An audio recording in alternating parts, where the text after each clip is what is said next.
Hey guys, so I have another question. Of course, it's the same client.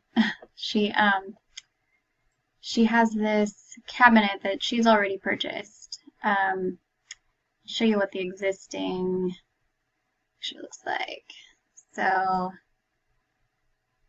here's her cabinet. She has no room for a side panel. This is 18 inches wide.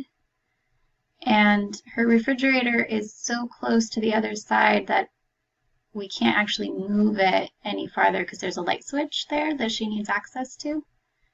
So when I did the rendering,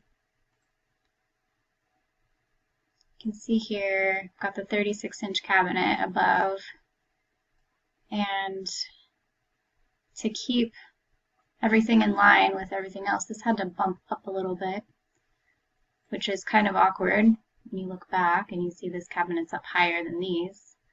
And then there's also no room for the cover panel.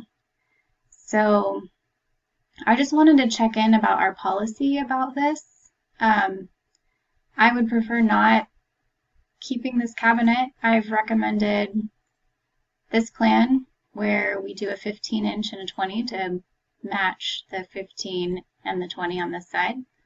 And they're both 15 inches wide, so we have enough room for the cover panel on the side.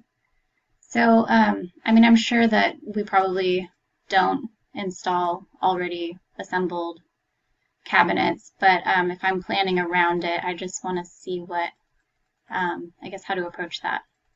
So any advice would be helpful. Thanks, guys.